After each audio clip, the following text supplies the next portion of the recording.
What's up, everybody? Welcome back to the neighborhood, and thanks for spending part of your day with us today. This episode is something we call the Neighborhood Watch.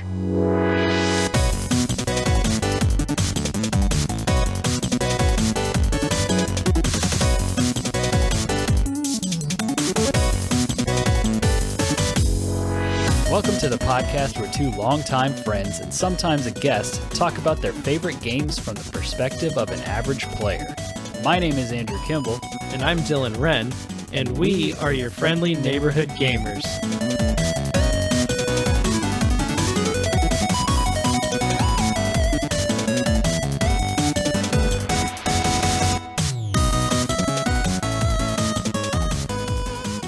If this is your first time listening, first of all, thank you for checking out the podcast. The Neighborhood Watch is an episode format we do once a month where we can talk about all the games we're playing that probably won't get their own dedicated deep dive, at least not for a while, but we still want to give them some time in the spotlight. Said that referencing one particular game that I'm playing that I'll probably be playing for a long time, very slowly, but I feel like I haven't talked to you in a while, Dylan. Yeah, you've been on vacation. You went to Disneyworld and LEGOLAND and potentially other places that I am unaware of because they weren't posted in our Discord. So how was that? How was Disney? That's kind of tangentially sort of video game related because they have made Disney video games. Star Wars is technically a Disney property. We played a Star Wars game earlier this year. Yeah, I did meet the Mandalorian. I got to talk to him. Well, talk to him, but yeah, it was fun. It's a lot of people and a lot of walking, and everything is expensive. But these are all kind of things that you know going in. I've only ever been to Disney World once before, and I was 17, like a month away from being 18. So it's been a while, and this time was a little bit different. Well, actually, it was a lot different because I saw a lot of things through like the eyes of my child because she turned 5 while we were there. And so we had breakfast with the princesses one day and she got to meet Anna and Elsa, who are like, you know, some of her favorite characters. And so I was imagining what it must feel like for her sitting at the breakfast table and like having Sleeping Beauty come up and like give her a hug and stuff, and it's like this would be like if Avenged Sevenfold just came in and was like hanging out with us while we were eating breakfast, you know, like that's like the closest comparison I could think of where like I would have the same feeling she was probably feeling. So that was pretty cool. As far as what we did, we only went to those two places. We went to Legoland one day, and then the rest of the days we were there were Disney. So we hit all the parks, and then we hit Magic Kingdom twice. We did that on our last day a second time. So rode a bunch of rides. I was the only one that in our group that wanted to do any of the like roller coastery rides. I did get my daughter to ride. Well, she actually wanted me to ride a ride with her. It was like one of the first things we rode that wasn't just like one of the float down the river, look at the animatronic kind of rides. Yeah.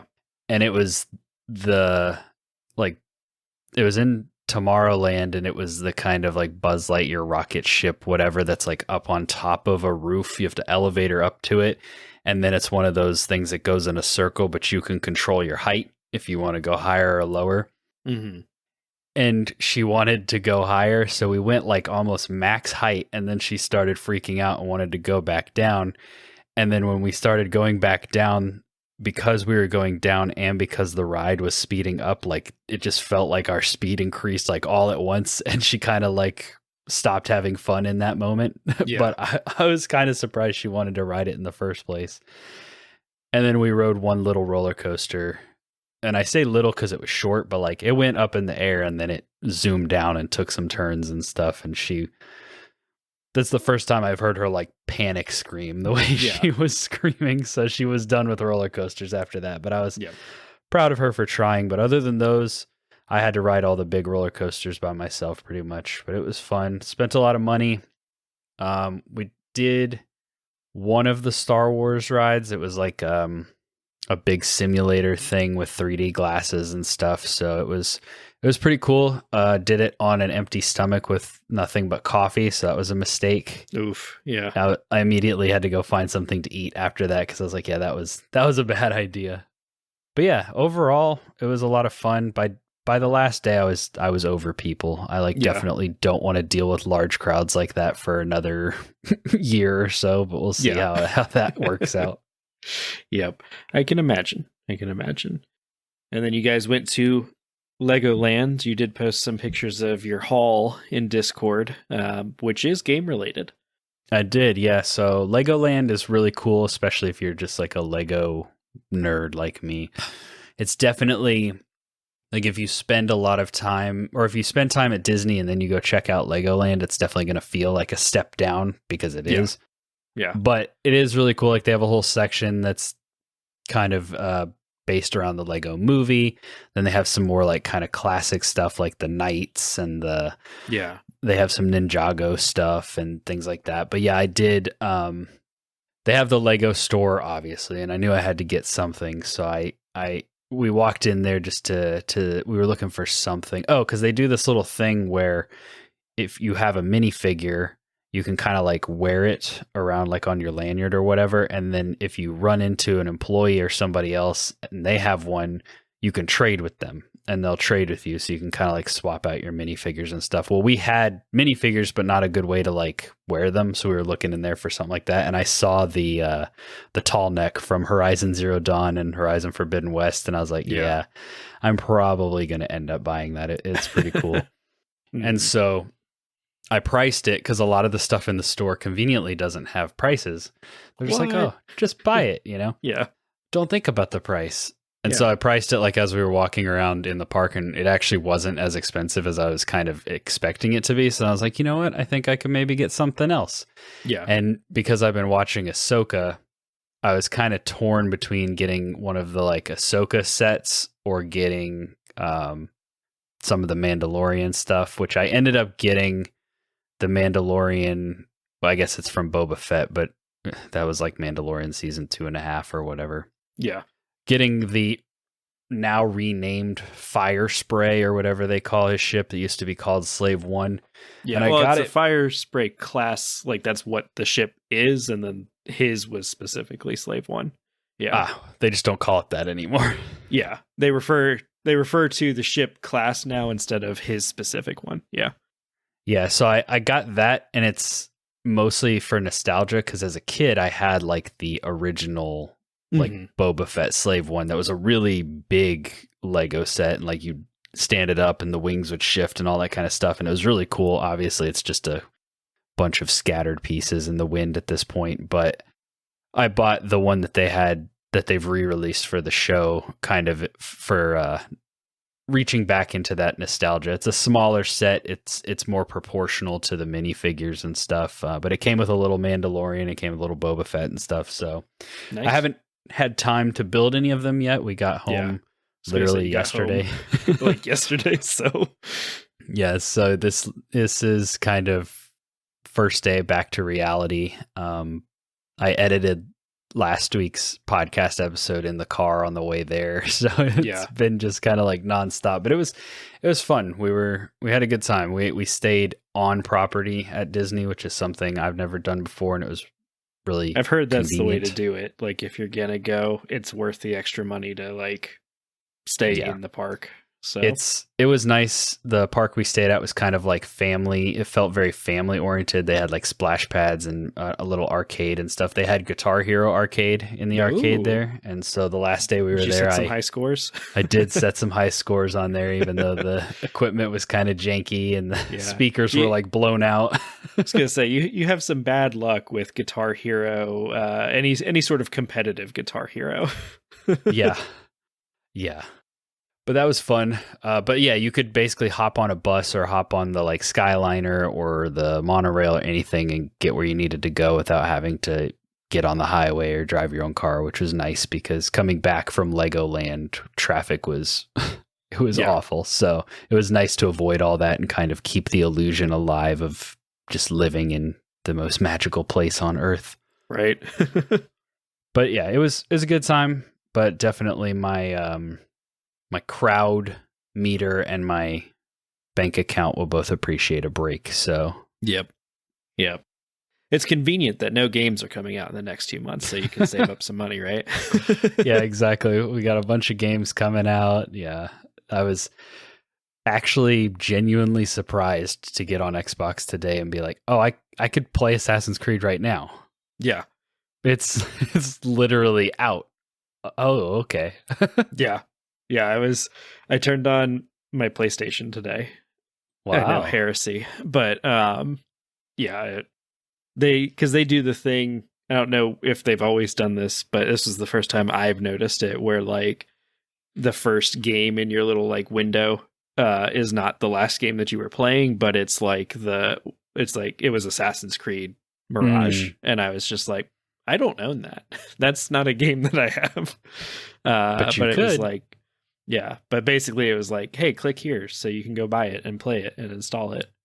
Yeah, I will play that game, but man, like you said, so many Assassin's Creed, the games that I'm actively playing already. Yeah.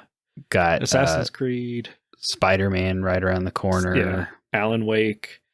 If Lords of the Fallen is good and getting like 9s, like that might be one worth picking up and playing. And that's not to mention the fact that I haven't played Remnant 2 or Armored Core or some of the other games that have come out this year that I at least want to try. It's like, man, what a Blasphemous 2. I haven't played that. I mean, Forza, I think, comes out. Like, neither of us are big, like, Forza guys, but, like, that is a big game coming out soon. It's the motorsport one, right? Yeah, the more racing, like, not the arcadey ones. Yeah. If it was an arcadey one, I'd probably install it, mess around in it, but this one I'd probably skip. I'm just not a Forza guy. That's what I do with Horizon whenever a new one comes out, especially with Game Pass, is just, like, hop in, drive a Corvette around for a while, realize that this isn't really my genre, and then uninstall it. Yeah. If we could go back to Burnout, like Burnout or Need for Speed when they were more arcadey and less like what they are now. That was my racing games, or those were my racing games, not as much the sim stuff or the light sim stuff. Yeah, I think I mentioned it when we did our like nostalgia episode, but the racing game I got the most into is Midnight Suns LA, and that was pretty arcadey. Yeah. Was that the Rockstar one? Yeah. Okay. Cool. Yeah. Well, that was kind of my, I guess, Disney World update. And maybe I'll post pictures of the finished Lego builds once I get them done, especially the tall neck, since it's directly related to gaming. But for sure.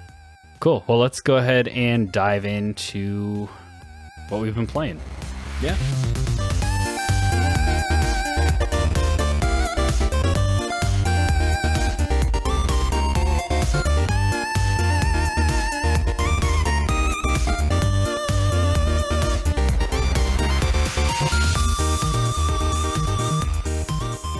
So, I guess let's get it right out of the way. We've both been playing / have played Lies of P. Yes. Do you want to give any thoughts on those?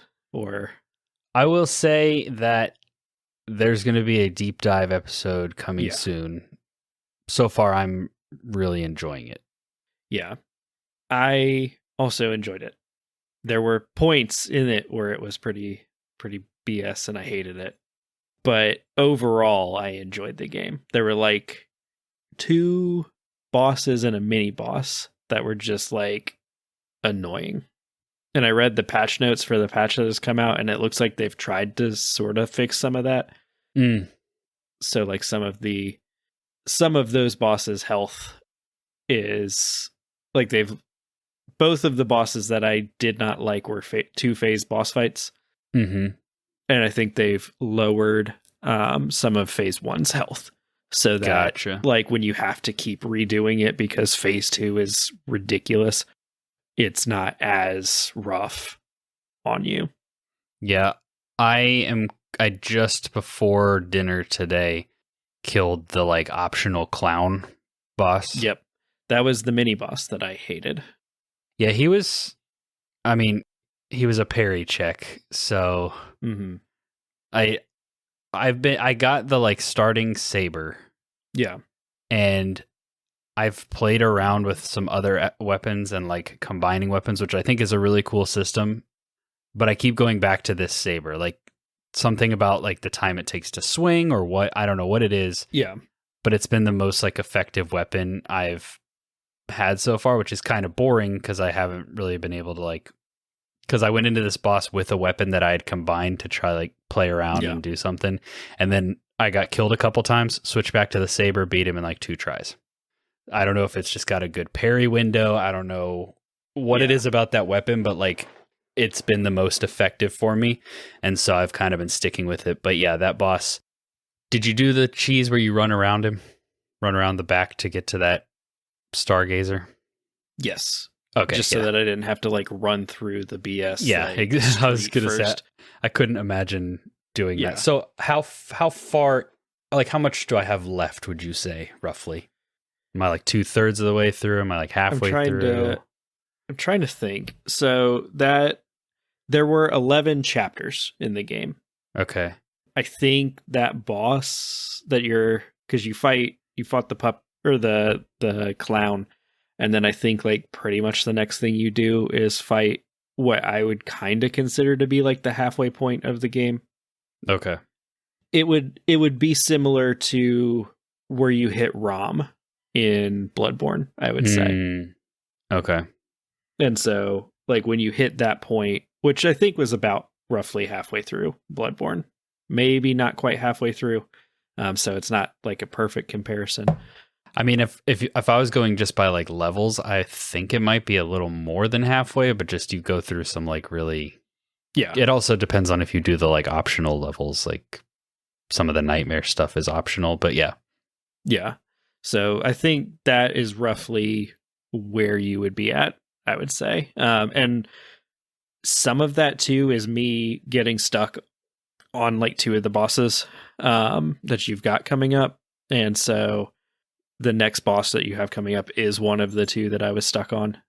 And so if those go better for you, if you get through those quicker, it may not feel quite as long as it felt to me. But I was stuck on that clown for like a day of just like, because I had like I could parry all of the attacks, but it hit that point where a lot of the Sekiro fights hit for me, where it was like, okay, I know what to do. I've got the like timing down for the most part, but it just never stops attacking. Yeah. And so it's pretty much like you parry like 15 times because it's like spinning at you or whatever.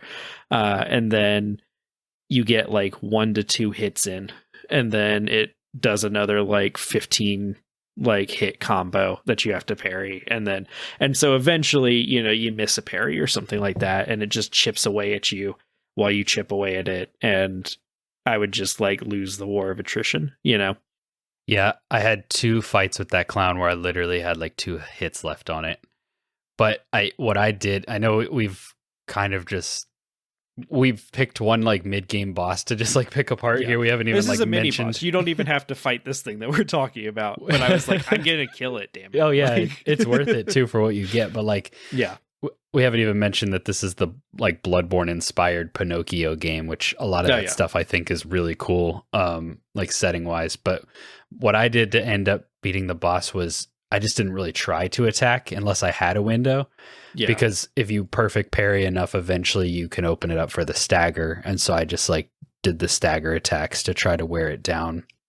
But yeah, so Pinocchio based Bloodborne style game where Pinocchio and its characters is kind of just a setting for like a robot apocalypse. But I love how much they leaned into it, and like a lot of that stuff, besides the fact that I think this is one of the best looking, best feeling, most polished non-FromSoft Souls-like game. I think that them leaning so hard into their kind of like wacky premise is also part of why I like it so much.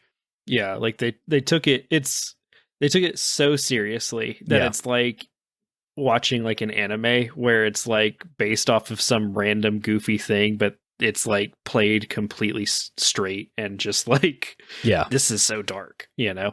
Yeah.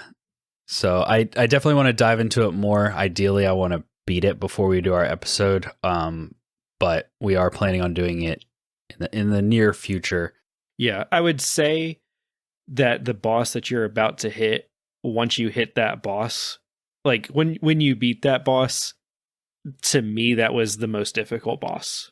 And so everything that you face for the rest of the game, it's one of those where it's like, this is the check, and if you can pass this check, like you understand the game well enough to do everything else that's left.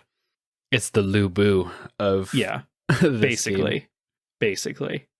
Nice. Yeah. I'm excited to get back to it. Hopefully I'll get some time this weekend to really settle into it and make some progress. Yeah.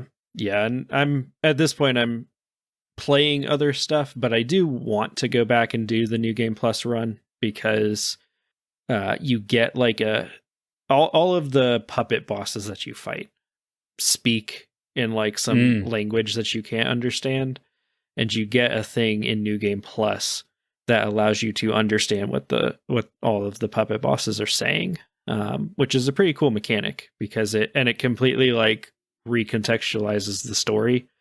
And so it's actually kind of like a cool little thing. Plus, I got some really cool weapons towards the end of the game that I didn't get to use very much because it's like getting Gehrman's scythe at the end of Bloodborne. It's like, well, now I got to play it again because I want to use this weapon, you know? Yeah, exactly. So that's cool. Another game that did that is Wind Waker. Interesting. Wind Waker had a New Game Plus? Yeah, so when you... Like originally? Yeah, when you play through Wind Waker... You know, like there's the big whale that lives on the back of your home island, and some of those, like, I can't remember what they call them. I don't remember that. they're creatures that aid you. Like there's the dragon on top of the Dragon Roost Isle, whose tail is getting abused by the creature underneath the boss you have to fight. Yeah, I do remember that one. When the dragon talks to you after you like stop it from being irritated by the boss creature, it's in like the text is gibberish. But if you beat the game and then you play it again, you get to play in Link's like blue outfit that he starts the game in. You can play the whole game in that outfit. And then those characters, you can read their text like normally in English. So that's kind of cool. Yeah, similar concept, but I don't know that it necessarily like recontextualizes anything. It just gives you like a little bit more information. But I can imagine in a Souls-like game having the dialogue from the bosses would be cool. I noticed that like when you're fighting the first like circus like ringleader guy, and there's just like text popping up that's just like weird symbols, and I'm like, yeah, either this is something that the super nerds are going to decipher and I'll watch on YouTube, or it's cool to hear that it's like a New Game Plus thing, because I could definitely see myself running through it again, maybe not immediately, but at some point. Yeah, because they do things that make it from, like, I haven't seen all of them, but they do things that make it worth playing New Game Plus. You get like 5 levels of like your like upgrade tree, I think, for call it like by the its regular name. game, the P organ, which is I think some sort of, what I've read with all of the P stuff is like just the letter P, is that it's some sort of play on like the Japanese kanji or whatever, and like it could also like it's similar to blood or something like that. I think, or humanity or something is, I feel like, what I've read. So it's there's some sort of deeper meaning there that some soft-spoken British man will probably explain, like the differences. But they like you get 5 levels in the base game, and then in New Game Plus you unlock a 6th level that has like some kind of broken stuff in it. Oh, cool. And then the 7th, like New Game Plus is the 7th level, and it lets you, like, it basically removes like carrying capacity as a mechanic, so you can just carry whatever you want. And I think it also lets you just straight up parry like the red attacks. Nice. And so there's just a lot of like, oh, okay, they actually like kind of made it worth playing a New Game Plus. Like I like playing New Game Plus in like other From Software games, but there's not like a real difference. It like Bloodborne story is still going to be the same. Elden Ring story is still going to be the same. It's just you have more tools at your disposal from the get-go, you know? Right. Yeah. No, this game very much feels like this studio, who I can't remember the name of right now, but we'll be sure to let you know on our deep dive episode. They understood the assignment. They were fans of specifically Bloodborne, but then a little bit of Sekiro and a little bit of Dark Souls, and they made probably one of the closest to FromSoft knockoff games. Knockoff sounds negative, but because like I've played a lot of these games. I've played Mortal Shell. I've played there's the other French Revolution robot. Steel Rising. Yeah, Rebellion one. I played that for a while, and a lot of them just have, there's always, I would say Mortal Shell is the next best after Liza P so far in my experience, but a lot of them have just like a little bit of jank here, or the graphics, or the level design, and it really feels like these guys did their homework and did a really good job. So I'm excited to keep playing it. I'm excited to do a full deep dive, because like you referencing the P having a deeper meaning and like humanity as a mechanic and stuff. That's stuff I want to like dive into and talk about, but not necessarily here. I want to save it for like its dedicated episode. Yeah, there's also some stuff that happens in like the last third of that game that's crazy, and that I'm excited for you to eventually get to so that we can talk about it, because you are the only other person I know that's going to like play this game. Like Dave might play it from Tales from the Backlog, but I don't know who else is playing this game. And so I'm like, okay, you need to like get to the last third of the game so that we can talk about all these twists and turns and like the sequel that they set up, and like just the craziness that is going on. Yeah, I'm looking forward to it. It's my main game. I'm not planning on buying a Assassin's Creed yet until I've probably beat this game. And also something I didn't even mention, we were running things down, but that I have saved in my wish list currently, is the Cyberpunk DLC, which is getting really, really good reviews. So I'm like, man, games. Yep. What else you been playing? I have been trying to decide what the best one to talk about. I'll say another that we'll just talk briefly about, because we are going to do a deep dive in it. That's what we did just now, was talk very briefly about Right. I mean, Liza P. When we talk in depth about Liza P, it'll be like an hour and a half, 2-hour episode. So like, buckle in. True. But Spider-Man. I've been playing Marvel's Spider-Man on the PlayStation 4 because it's not the same Spider-Man that was based on the Tobey Maguire movies from back in the day that I played on GameCube. But it's fun. I've been enjoying it. Fast travel it seems like the most pointless mechanic to ever add to that game, because Manhattan is not that big, and why would I want to fast travel when going anywhere is so fun in that game? Have you fast traveled though? No. Not at all. Well, I fast traveled to Peter's apartment because that's how it tells you fast travel exists. And then it's like, you have to do it. We're not going to let you off of the screen until you select his apartment and hit fast travel. But since then, I have not fast traveled because I definitely I've been trying to like collect the things like as I'm swinging somewhere, I try to do the side stuff. So that's smart if you want to platinum it at all, because you have to do so many random crimes, and that's the most like, it's a pretty straightforward, easy platinum. But like if you've done everything else and you're just like swinging around trying to get crimes to populate, it can be kind of annoying. They fixed that in Miles Morales. They gave Spider-Man like an app that he could just like pull up. Basically, you can just select a crime and go do it. Yeah.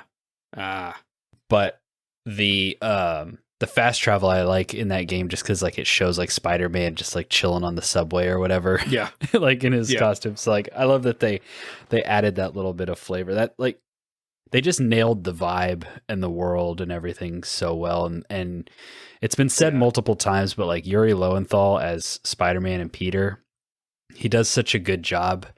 And that, I don't know if you've noticed that like he recorded all of the lines essentially twice, because he's got, like, if you're Spider-Man just like standing on a roof or walking down the street and he gets like a phone call or whatever, he's like, hey MJ, how's it going? But if he's like swinging, he's doing more of like a yelling, like he's, you know, actively working and like swinging, and you know, there's wind and stuff and he's trying to talk over it. And so it'll change depending on like what Spider-Man's doing in the world, which they just put like that level of care into it. That is pretty cool. It is.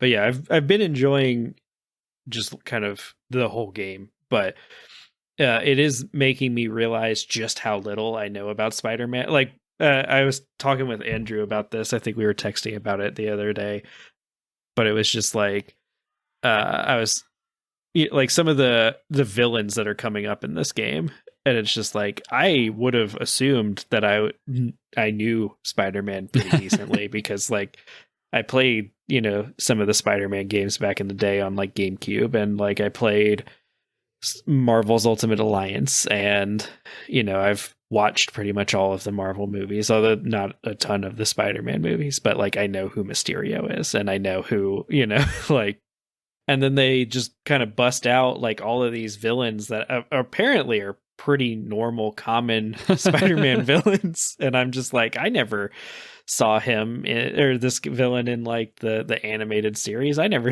you know.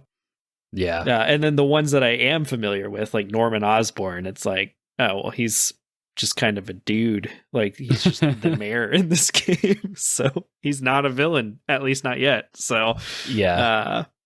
And so yeah, I am not as familiar as I thought with Spider-Man and villains and just the world itself. So which is cool on the one hand because like you can kind of experience it like fresh, but on the other hand, Insomniac did a really good job of kind of changing up some of the relationships, or like where like Peter is further into his career as Spider-Man in this game. It's not an origin story, which is cool. Yeah. So it's like he's already had history with some of these characters, like, you know, Rhino's already in prison and whatever. And so, and then they also just twist and like kind of change up some of the relationships and like how Peter interacts with some of the characters. And so for people who are super familiar, it was kind of like a fresh take on all of that. It was like, I know who Otto Octavius is, obviously, but I don't know how this particular iteration is going to play out until it does in the game, which is cool. Yeah. Cause I've been enjoying sort of like those little nods of like, hey, I watched Spider-Man 2 and I know who Otto Octavius is.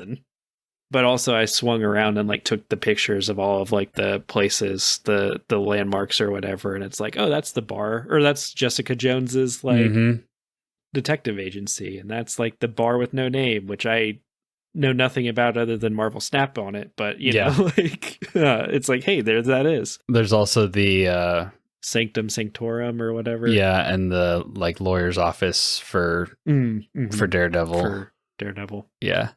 No, it's cool. There's a lot of love and care put into that game and Miles, and I'm very excited to see what they do with the sequel. Yeah.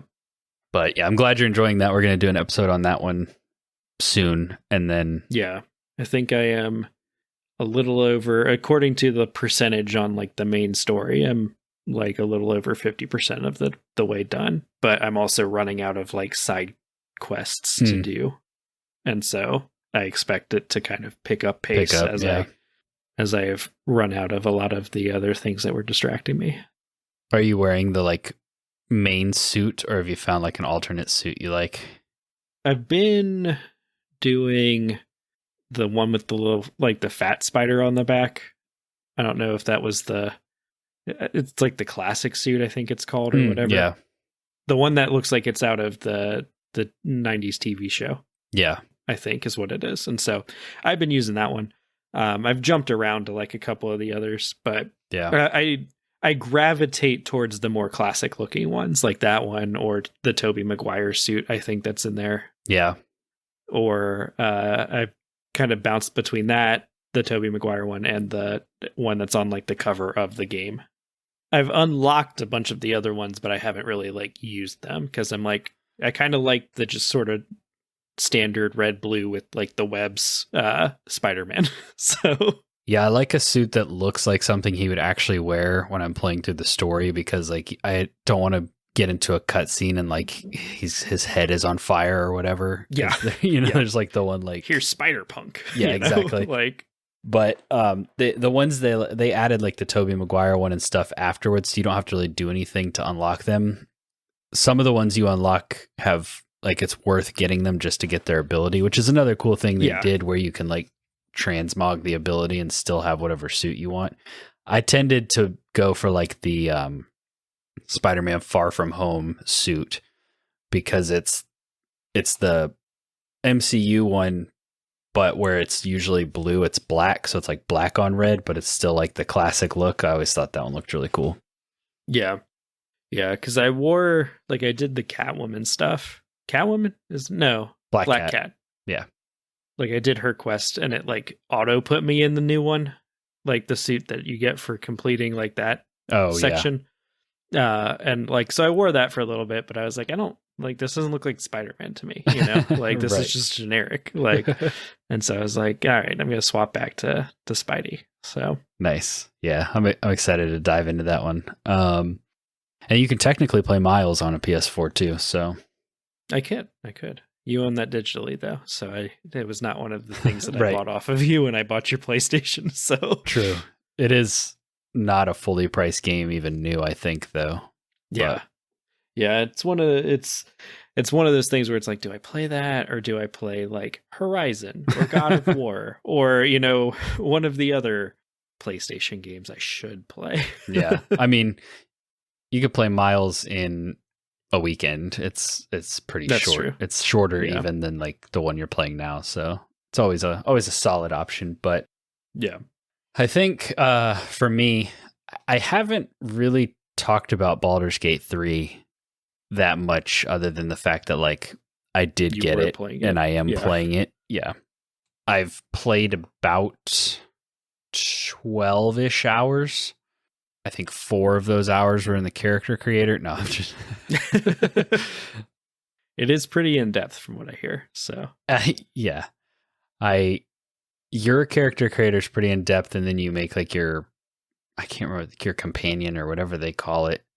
You make a second character, guardian maybe, which I still haven't found that character in game. So I don't know how that works, but that making the second character is not quite as like, they don't give you quite as many options, but yeah, you can. And then once you get into the game, there's just options for everything. And and it's worth it because you actually see your character. It's not like Skyrim where you're just like creating the thing and then never seeing it again. Exactly. And this game is a lot. Yeah. I think the fact that I've played D&D has helped quite a bit, especially with like combat rules, like, especially with like how movement works and turns and initiative and all that kind of stuff, and understanding that system. But it's still like, as a video game, it's hard for me to just come to terms with the fact that I can do anything. Yeah. Because there have been a couple times where like I'll be doing this quest and I'm trying to like brute force or trying to do what I think is like the right thing to do to finish this quest. And then I'm like, oh, this isn't working, whatever. So I'll hop on and look up the quest just to like see what I'm supposed to do. And some of the suggestions or things that the guides are saying to do is like, oh yeah, I didn't even think about that. I didn't even realize that was an option. Oh yeah, I guess I could just like use this particular spell to do this thing that, I would never think to use this spell outside of combat, because it's just like video games in general, typically, even the ones that don't hold your hand as much, still follow a lot of video game rules. Yeah, like if there are options of ways to progress, it tends to be like there are like 2 to 3 options of how to progress. Right. And it sounds like this is just kind of like, I mean, whatever you can think of, we've kind of thought through, you might do this. And so we've programmed something in that's like, yeah, you can do that.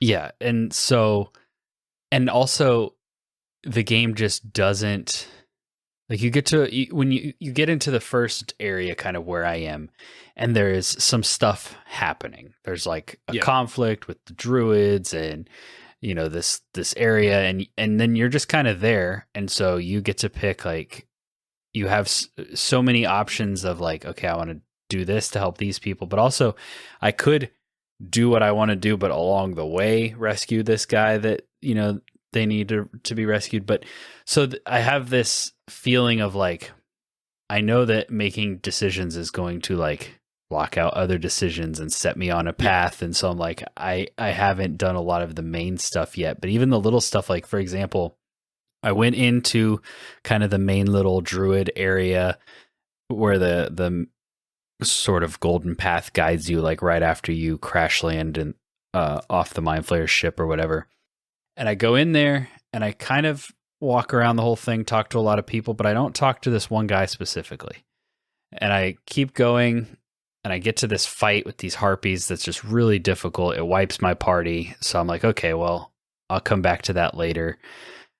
Keep doing some other questing and side stuff and talking to people, get some of my money stolen by a child. I can't get to where the child crawled away because I'm too big to fit through the hole. And I'm like, I don't know if I'll ever get that money back. Like, and then I talked to this guy who's like, oh, by the way, I could join your party. And it's like, oh, so I could have had like a fourth party member this whole time. But if I hadn't just happened to talk to him, like I could have just never had him in my party. And it's like the game didn't say, hey, party member over here, like you might want to talk to this guy. It's like, nope. It's just however you choose to explore this world is going to have ramifications, and some of them are small and flavoring, and some of them are like massive, like a party member. And then this dude's like quest and things that have happened to him, even in the opening hours, are like crazy. And I'm like, how is this not? And then so there's the way that like fast travel works is you kind of find these like crystal things, and once you activate them, then you can fast travel to them. Well, the first one you encounter that you're supposed to interact with is like the character's like, oh, it looks broken or whatever. Like it's not acting right. So I didn't mess with it. I was like, I don't want that thing to teleport me to who knows where, do whatever it's supposed to be. And I didn't know what it was. So then I went back to it like probably 8 hours later because I don't remember what I was looking for. And I went ahead and interacted with it, and another companion popped out. And I was just like, I could have gone the whole game without ever knowing this character existed because I didn't interact with this thing because I didn't know what it was in the opening hours. So it's crazy. It's literally, I mean, I don't want to say it's literally D&D in video game form, but it's like, it's the most free you can do things in a game. Now on the flip side, because of all that freedom, there's some jank. There's some like gameplay jank of like dealing with the camera and stuff like that. And then there's like just menus, and some of the menus are like radio menus, some of them are like inventory management. Because you're playing on console, right? I'm playing on PlayStation. So, and I will say, like, a lot, it works really well on console. It makes sense. It's just like, okay, I'm going to press this button to open this, then tab over to this to select this, and then go back to my combat and actually do it. And so you can do a lot of things, but like, it just doesn't feel like a traditional video game in a lot of ways. Cause like to jump, you have to select the jump action. Like don't press A to jump. So it's like, but I think it's a game I'm going to be playing for a long time, and I'm really enjoying it. I like the setting. I like the characters. I've been having a lot of fun with it and exploring the world, but it's just like, I've kind of like, I'm progressing, but very slowly. Cause there's just so much like paralysis of choice almost of like, I kind of know the direction I want to go, but I'm like, am I supposed to be here yet? Am I supposed to be talking to these characters yet? Is this going to like shift the story forward? And then all of a sudden, like I get locked out of stuff, but I've kind of like, I've looked up some stuff when I've been stuck, but I want to go through as blind as possible this first time and just kind of like let it happen. Whatever happens. Yeah, like and then canon playthrough, and then like exactly. And then maybe, later on down the road, do a little bit more of like specific things and min-maxing and whatever. Yeah. Yeah, because that's I know one of the people that we know, my buddy Bo, had like posted something in the Discord about like how he's got like 3 different saves going, and he's just like within the first few hours of the game in like 3 completely different world states because of like choices and things that he's made. And I was just like, this is a very impressive sounding game. Of just like, a lot of games tout the like freedom of choice and like open worldness and or like just openness of the game, and it sounds like this one puts a lot of those to shame in just like how it's approaching the game and how it's approaching the player, of just kind of like, yeah, like we spent time doing stuff that like maybe 5% of people are going to see, because you know, like, yeah, people unless you go in and make like I don't know much about the game because I'm trying to stay in the dark, but I know that if you get like the talk to animals spell, you can talk to like pretty much all of the animals in the game. And it's like, how many people are not even going to experience that because of just like, that's not how they took their character, you know, like, and they spent time doing that. Yeah. It's so crazy. It's so like, and it in the presentation too is like so good for being something that like, you think of these games that offer like all these options and stuff, and you think of, oh, well then that's where all their resources went. But like, the character models look good. The faces look good. Like it doesn't look like God of War or The Last of Us or anything, but it looks like you can zoom the camera to like if you'd rather play it more third person over the shoulder, or you can back it out to be more like over the top. Yeah, it's really impressive. I'm really enjoying it. I put it down for Liza P, but I could see it being like a good Christmas game. Yeah, it's really fun. You mentioned the talking to animals, which made me think of this just bizarre situation where like the squirrel came up to me and was like acting kind of like it maybe wanted to interact with me or whatever. And so like, I think I rolled for something, animal handling or something. I don't remember what it was. And I failed. And then the squirrel, I think like started trying to like eat my shoe or something. And so then whatever option it was almost a little bit of that like classic kind of like Mass Effect thing where it was like, do you want to shake it off, or do you want to, attempt to like talk to it again or whatever? And so I was like, shake it off. And then my character just like yeets this squirrel up against the tree and splatters it up against the tree. And I was like, well, that wasn't exactly what I meant to do, but oh well, that's canon now. Yep. And I think when I did that, like one of the people in my party, it was like, they disapprove or whatever. And I'm like, okay, well, I didn't really mean to like splat this squirrel up against a tree, but yeah. And that's all just in like the first 10 hours, which is what, like half of a percentage of the amount of time I could put into this game. Yeah, I was gonna say, I don't know what the actual like golden path run through would take, or what the like completionist run through would take, but I want to say it's like 100 hours minimum. Yeah, could be wrong. It does do the thing where it's like, I don't know if I'm like entering areas where I'm not supposed to be, or if I'm bad at combat, or if I'm like, there is no wrong path, technically, but it's like, I'll get into situations or battles and I'm like, I don't know if I'm just getting bad rolls. I don't know if I'm not supposed to be here. I ended up in this battle with like a bunch of like warg type creatures, and I was like on a road, and there was kind of a secondary road up above me, and they were like coming down from that road, and some of them, there were like some creatures with ranged attacks, and they wiped my party. Well, then I knew they were there, so I went up that top road for the second time that I was going through there, and I just cleaned them all out. So it's like, it's one of those games where like I'm constantly wondering if, was I supposed to come here? And along with the fact that like I don't play a lot of these kind of games very often, so I'm learning kind of like how to play and interact with it. So there's just a lot in these kind of early hours. Plus, similar to D&D, like my characters are level, I don't know, 4 or something, 5. So it's like swing sword. Like I haven't unlocked a lot of the really cool stuff that I know I'll be able to do at like higher levels. So I am excited to get a few more abilities and things unlocked for my party members to be able to actually really do some crazy magic and stuff like that. for sure.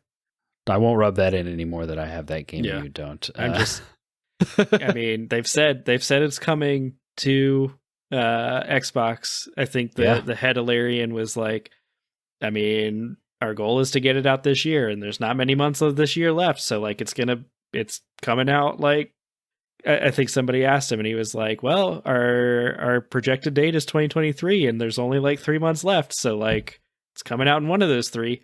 And I was like, it could be October though. You could make it October, early October, so that I can play it, or you can drag it out until December. We'll see.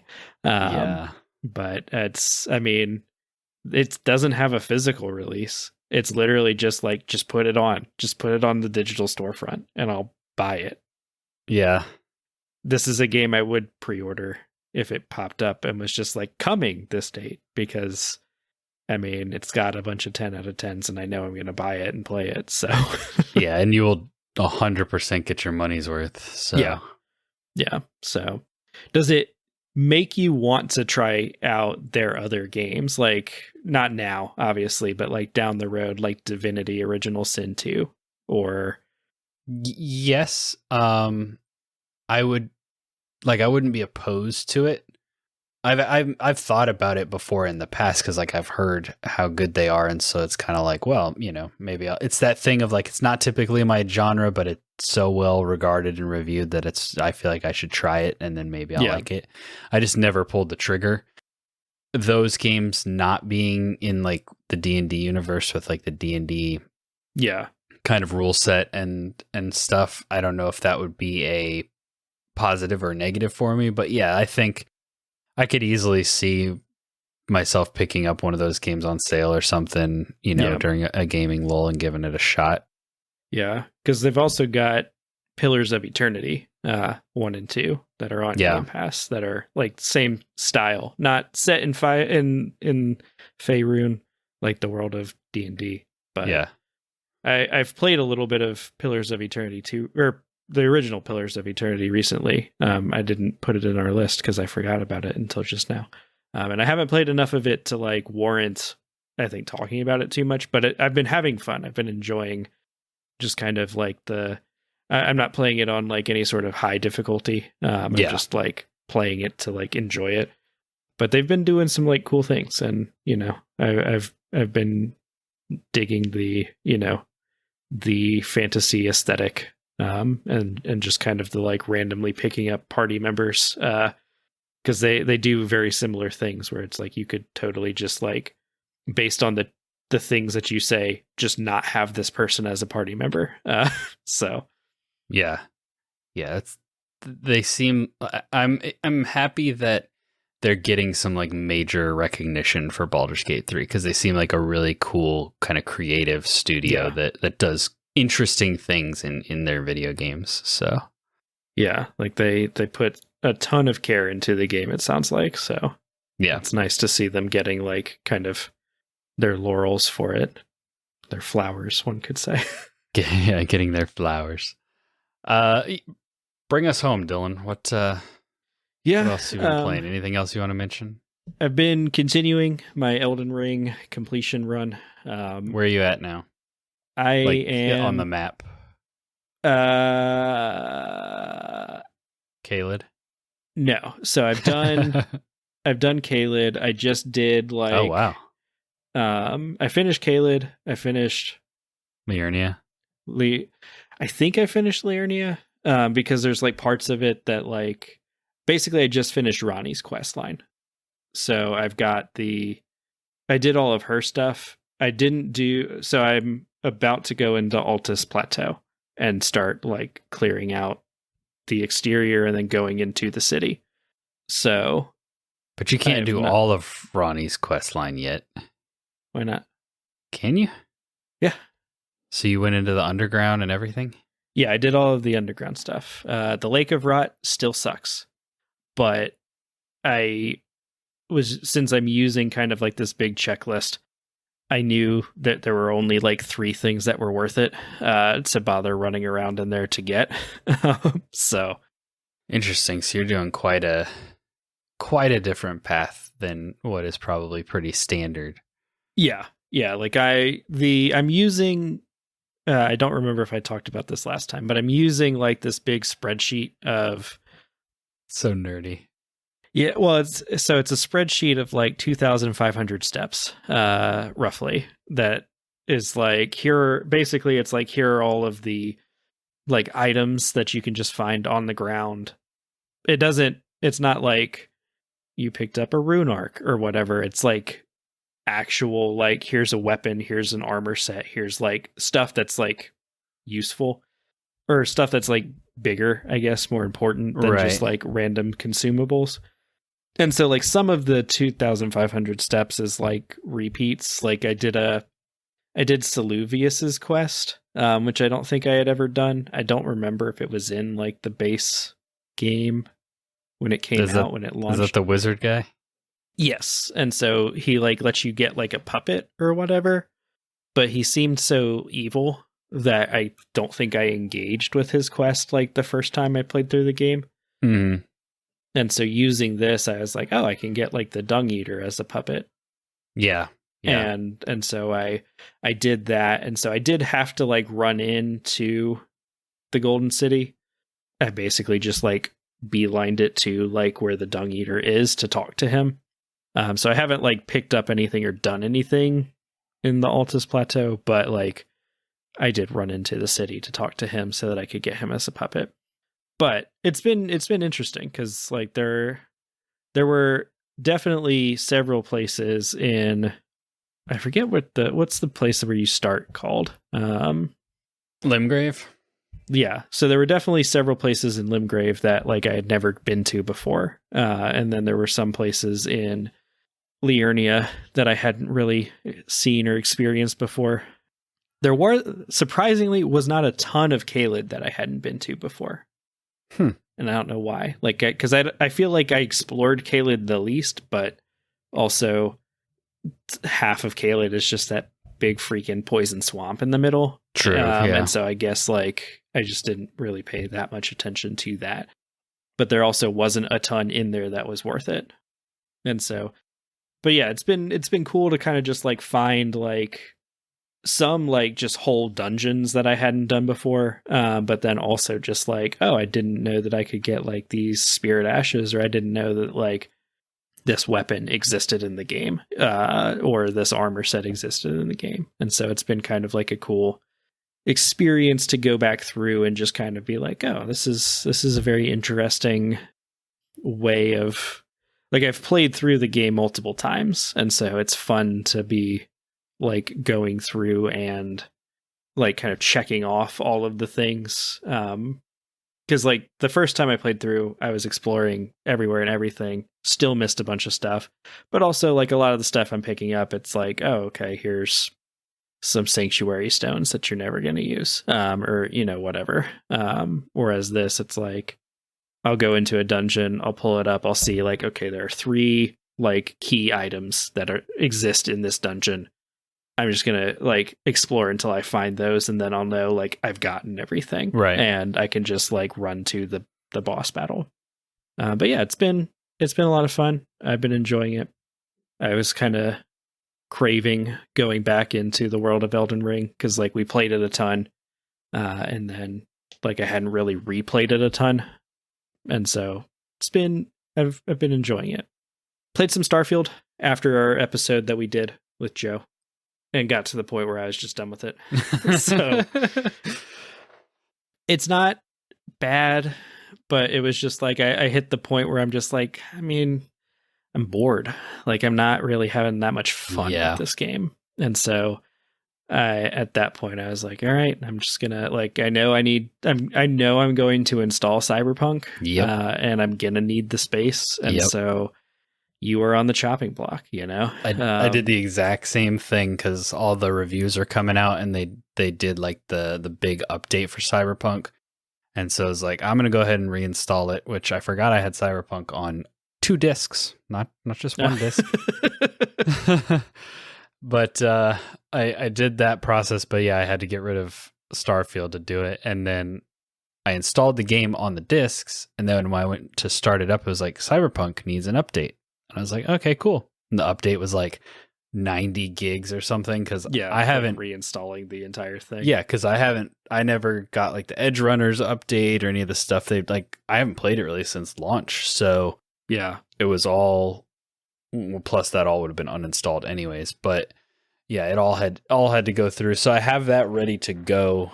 I haven't played it yet to like check it out, even just like the base game, because I'm so torn about what I want to do with Cyberpunk. I don't know if I want to just create a female V and start over, because I played as male the first time through.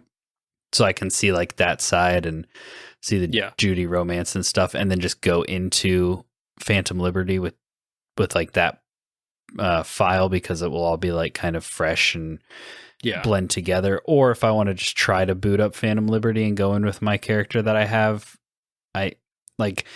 what my heart wants to do is start fresh. But if I'm going to actually play it this year, then I probably should just jump into Phantom Liberty. I don't know. We'll see.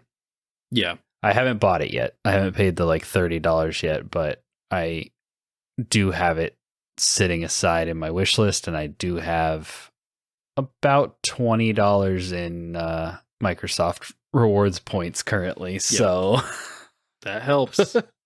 That helps. Yeah, because it's one of, but yeah, Starfield, fine.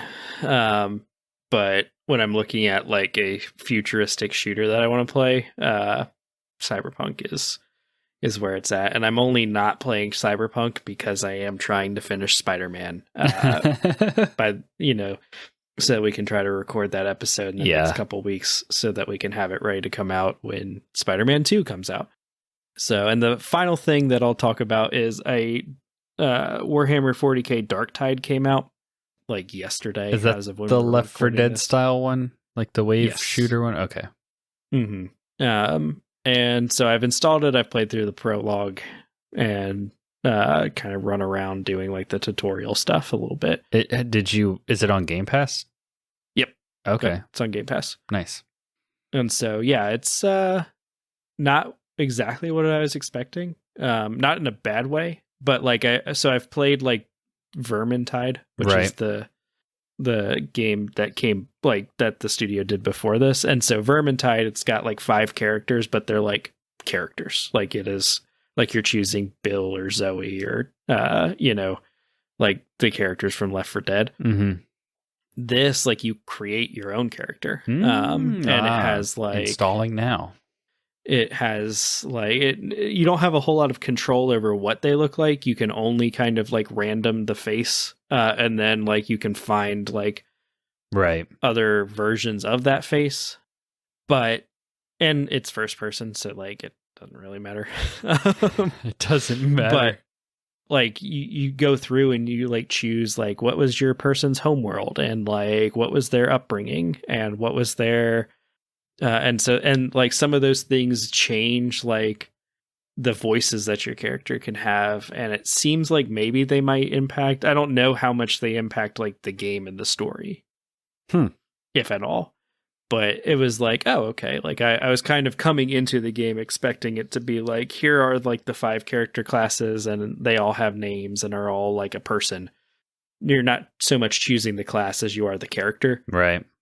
Whereas it's like, oh, okay, like I am creating a character of this class, but it is my character, which is a little weird. Yeah. But it's still cool. It seems like it's got some cool mechanics. I like the world of like Warhammer 40k.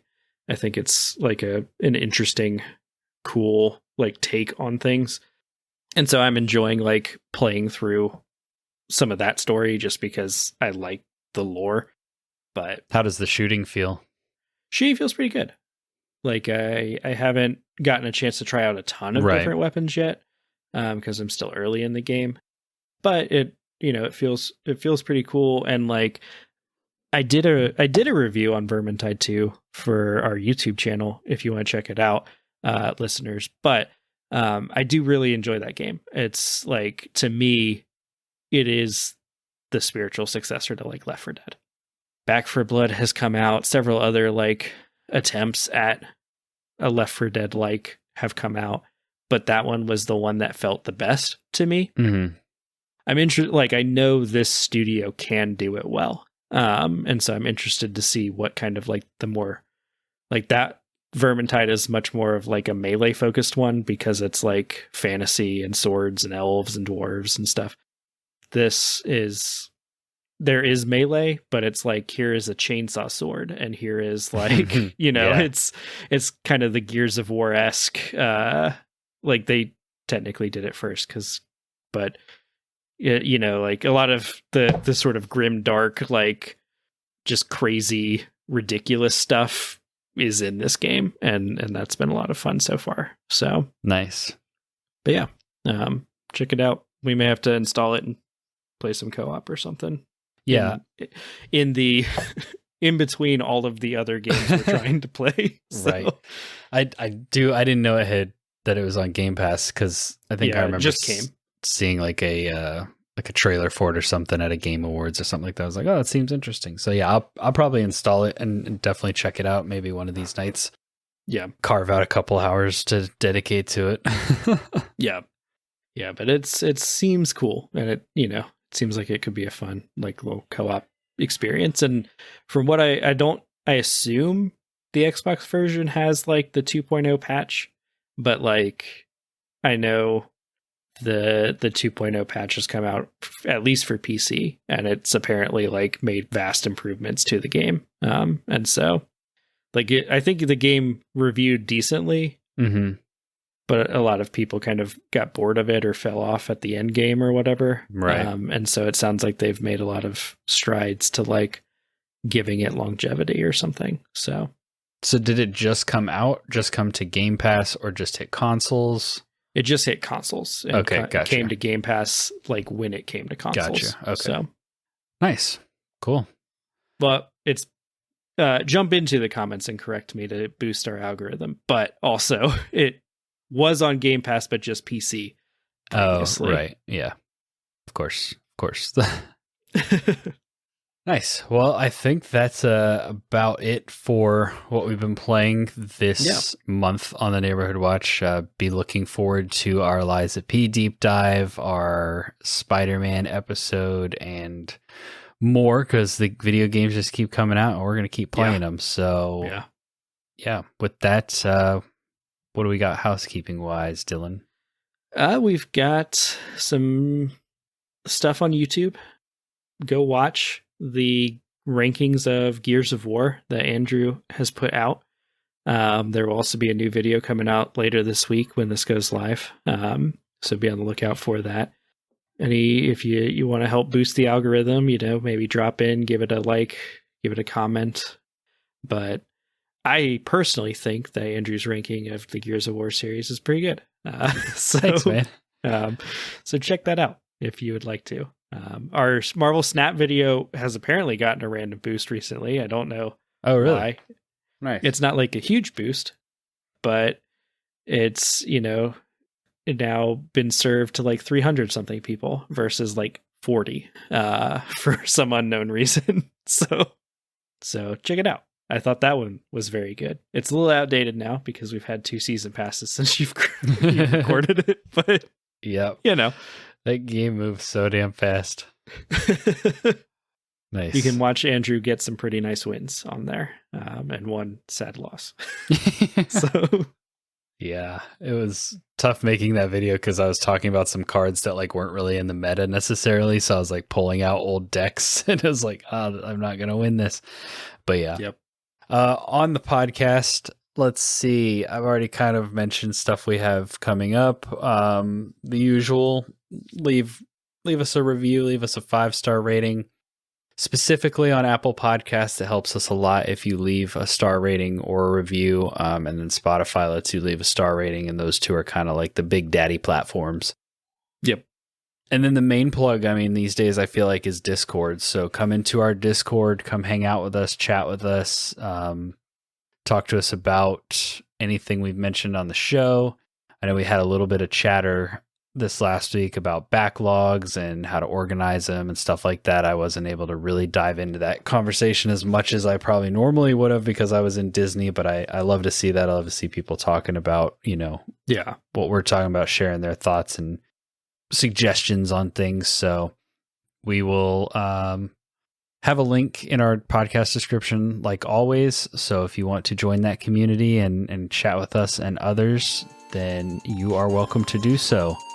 With that, this has been another episode of the Neighborhood Watch. We really appreciate you listening, and we will catch you on the next one.